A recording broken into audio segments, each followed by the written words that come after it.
একমাত্র অসুস্থ হলেই বুঝবেন পৃথিবীতে আপনার আপন কে আর পর কে। হ্যালো এভরিওয়ান, আসসালামু আলাইকুম। সবাই কেমন আছেন? আশা করি সবাই আল্লাহর রহমতে সুস্থ আছেন, ভালো আছেন। কিন্তু বন্ধুরা, আমি ভালো নেই, খুবই অসুস্থ। কয়েকদিন ধরে আমার থাইরয়েড হরমোন আছে, তো থাইরয়েড হরমোনটা বেড়ে গিয়েছে। এর জন্য গলা ব্যথা, কিছু খেতে পারছি না, আর খুবই জ্বর। আর আমার বাবুরও কিন্তু খুবই জ্বর। এত ছোট একটা বাচ্চা, আমি জ্বর হলে সহ্য করতে পারছি না, ও কিভাবে সহ্য করছে। ডাক্তার দেখিয়েছি, ওষুধও খাচ্ছে, তবুও জ্বর কমছে না। আর ওর জন্মের পর থেকে কিন্তু ওকে অ্যান্টিবায়োটিক ছাড়াও ভালো হয় না, তো এখনও ওকে অ্যান্টিবায়োটিক ওষুধ দিয়েছে ডক্টর, তবুও ওর জ্বরটা কমছে না কেন? সবাই আমার বাবুর জন্য দোয়া করবেন, আল্লাহ যেন তাড়াতাড়ি ওকে সুস্থতা দান করেন। অসুস্থ যতই হয় না কেন, কাজ তো করতেই হবে, ফ্যামিলির জন্য রান্না করতে হবে। তো এখন আমি এই ভিডিওটা বিকেল বেলায় করেছিলাম। তো যেহেতু ইউটিউবে ভিডিও আপলোড করতে হয়, তো আপনাদের সাথেও কিন্তু ভিডিওটা শেয়ার করতে হয়। যতই অসুস্থ হই না কেন, ভিডিও না ছাড়লে তো হবে না। তো এর জন্য আমি একটু ভিডিও ক্লিপ নিয়ে নিলাম। এটা বিকেলবেলা ভিডিও।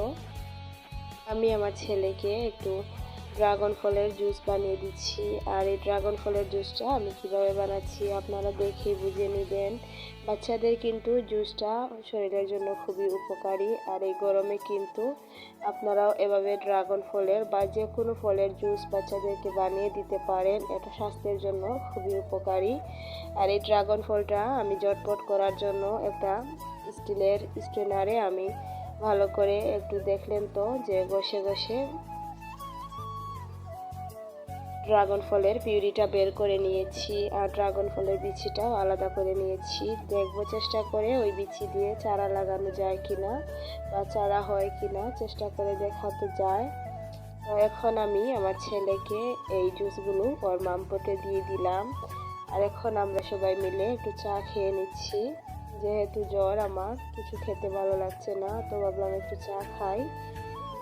তারপর এখানে আমি পাস্তা রান্না করব। তো এখানে আমি 2 ধরনের পাস্তা নিয়ে নিয়েছি। একটা হয়েছে শামুক পাস্তা, আর এখানে কিছুটা নুডলস ছিল আগে, তো এটাও আমি এর মধ্যে দিয়ে দিলাম, যেহেতু নষ্ট হয়ে যাবে ঘরে থাকলে। তো এই নুডলসটা কিন্তু আমি আমার বাবুকে রান্না করে দিতাম। ও নুডলস রান্না করলে খেতে চায় না, আর যেহেতু নুডলসের প্যাকেটটা খুলে ফেলছি আর নষ্ট হয়ে যাবে, তো এর জন্য একসাথেই রান্না করে নিচ্ছি। তো নুডলসটা রান্না করার জন্য আমি কড়াইতে দিয়ে দিলাম পরিমাণ মতো তেল, দিয়ে দিলাম পেঁয়াজ কুচি, আর দিয়ে দিলাম কাঁচামরিচ। তো এখন ভালো করে এগুলোকে ভেজে নিব।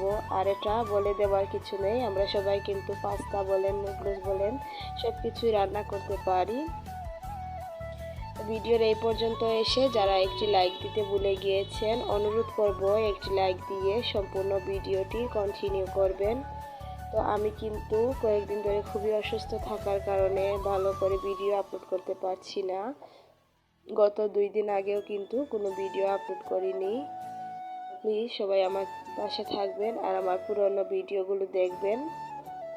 যারা আমার ভালোবাসার আপু এবং ভাইয়ারা আছেন, প্লিজ সবাই আমাকে একটু সাপোর্ট করবেন আর আমার পুরনো ভিডিওগুলো দেখবেন। আমি যতটা সম্ভব চেষ্টা করব ভিডিও আপলোড করার জন্য আর আপনাদের সবার ভিডিও দেখার জন্য।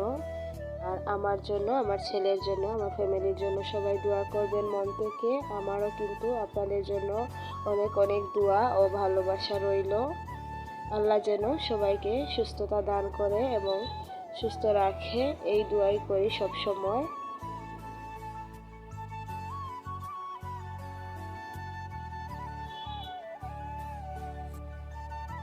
ভিডিওর প্রথমে যে বলেছিলাম অসুস্থ হলে বোঝা যায় কে আপন আর কে পর, এটা কিন্তু সত্যি বন্ধুরা। আপনি যখন অসুস্থ হয়ে যাবেন তখন দেখতে পারবেন আপনাকে কে কতটা ভালোবাসে বা কে কতটা আপনাকে স্নেহ করে, তখনই কিন্তু আপনি বুঝে যাবেন।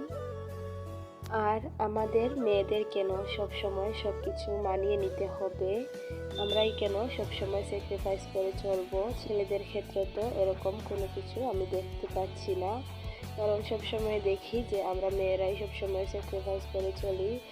যেমন ধরুন পরিবারের যারা বড় মেয়ে আছে অথবা বড় ছেলে আছে তাদের উপরেই কিন্তু সব কিছু যায়। তো যতই ঝড় তুফান আসুক ওদের উপরেই কিন্তু ওই ঝড় তুফানটা যায়। এরকম কারা কারা আছো আমার মতো ফ্যামিলিতে বড়, তোমাদের সব কিছু সামলাতে হচ্ছে, সব দায়িত্ব নিজের কাঁধে নিতে হচ্ছে, প্লিজ কমেন্ট করে জানাবে কিন্তু। তো আমার আজকের ভিডিওটি আপনাদের কাছে কেমন লেগেছে প্লিজ কমেন্ট করে জানাতে ভুলবে না। আর হ্যাঁ, আমার যারা নতুন বন্ধু আমার চ্যানেলে ভিজিট করবেন প্লিজ আমার চ্যানেলটিকে সাবস্ক্রাইব করে পাশে থাকা বেল আইকনটি অলে প্রেস করে রাখবেন। আর হ্যাঁ, কমিউনিটিতে গিয়ে লেটার রেখে আসবেন, আমি বুঝে নেব যে আপনি আমার পরিবারে নতুন এসেছেন। আমিও কিন্তু 24 ঘন্টা পর আপনার চ্যানেল চলে যাব। তো এই ছিল আমার আজকের ভিডিও। সবাই ভালো থাকবেন, সুস্থ থাকবেন। অসুস্থতার কারণে বেশি কথা বলতে পারছি না। তো দেখা হবে পরবর্তী কোনো ভিডিওতে। আল্লাহ হাফিজ, আসসালামু আলাইকুম।